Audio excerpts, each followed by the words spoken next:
Hello, everyone, and welcome to Make It Monday. I'm Jim with Amy Sews, and today I thought I would address a problem that I know I've had in the past. And as I teach and travel with the Original Sewing Quilt Expo, I've had ladies and gentlemen actually kind of mention a similar problem they have, and I thought we'd address that today as we were working on some applique projects here in the shop.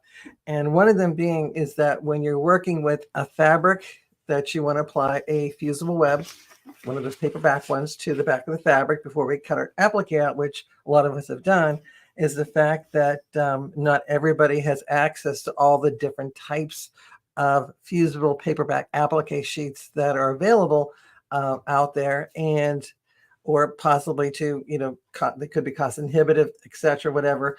But the problem being is that there's a lot of great ones out there, but it seems like every time we go to work on our project and we get it, let's say on our work surface, and we get all the applique pieces in position, the time we go from our work surface to the ironing board, they all move and shift and drift. And sometimes even when you're using your iron and you're like ironing when you should be pressing, that they do shift.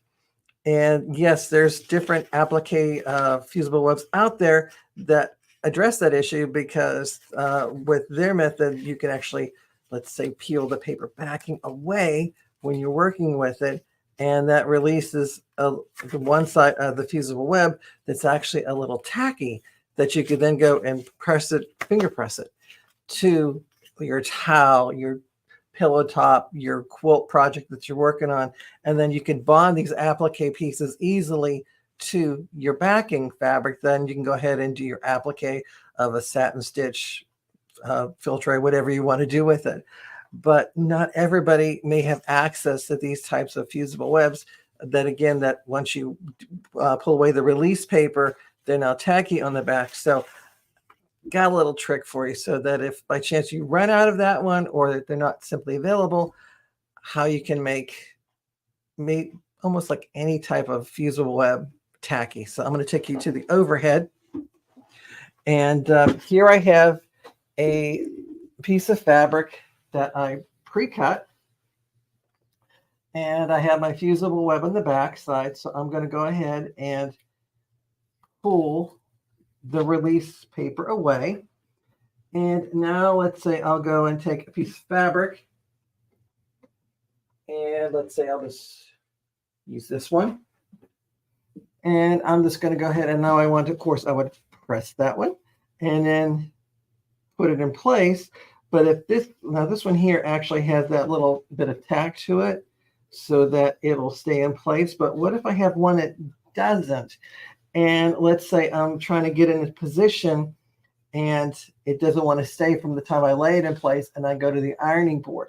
Well, one of the things I quite often do is I would go and take a piece of scrap paper, whether it's like from my printer, using printer paper, or any kind of scrap, or even cardboard, whatever, that I may have lying around. I'll take it and lay my applique piece face down on my scrap paper.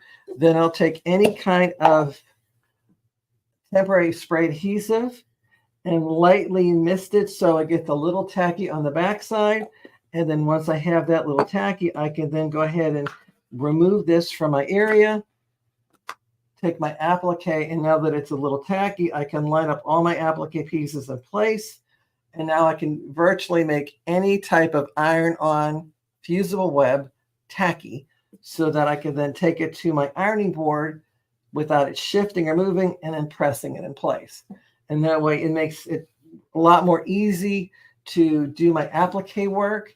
I'm not as stressed because everything's shifting. And again, because it's now slightly tacky, as if I had gotten the ones that are like that, I can then move it around and get it positioned wherever I want to, and then fuse it in place. And a little extra thing I thought I'd share too with you is, if you have difficulty getting your appliques in position, one of the things I did was I went and cut out my same heart shape out of a scrap of fabric.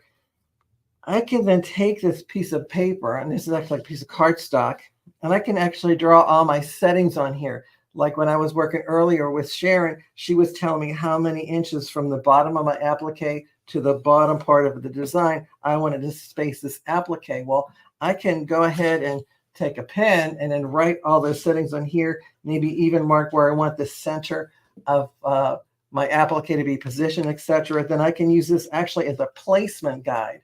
So then I can take this and then position it wherever I want to on that base fabric. I could then take my applique that I now have a little tacky because of the spray adhesive. I can fit it within that shape as precisely as I want to be now. I can press it in place. So whether I'm using the ones that are pressure sensitive and stickable, or the ones that I do myself with my spray adhesive. And then when I lift up my template, nothing's moved. Everything's in position. I can then go to my ironing board and press it with my iron to get a good bond. And then when I'm done, I can go right ahead to my sewing machine and do my satin stitch, my heirloom applique, my pointy pre, whatever kind of stitch I would like to use to permanently affix the applique to my project, so that way it makes my sewing that much easier and simpler to do. So hopefully that gave you a little help with a project you may be working on now or in the future, whether it even be applique or even doing a shirt pocket, because quite often I've done that method too, where I use a little bit of spray adhesive just to tack it in place before I went to the machine and sewed it in place. So again, thanks for watching. I hope you got some pointers with that. If you like the tip, be sure to follow us here at Amy Sews. And of course, share the love of our knowledge with your friends too out there. And if you're in the area of Harmony, Pennsylvania, we'd love you to stop by the shop, Amy Bachman Sew and Quilt. We'd love to see you in person. Of course, we do have our subscription boxes that we do our bi-monthly serger box and our scan and cut box. And of course, Sharon has her incredible machine app and hand applique tea towel of the month that you're welcome to climb aboard on. And we also now offer that with machine embroidery. And be sure to stop by or even check out our website. And if you're out and about on the road like I am soon, I also teach with the Original Sew and Quilt Expo. So go to sewingexpo.com and get my schedule there, and hopefully I'll see you in class. And as we always say here at Make It Monday, remember, the more you know, the more you sew. Take care, and we'll see you next time.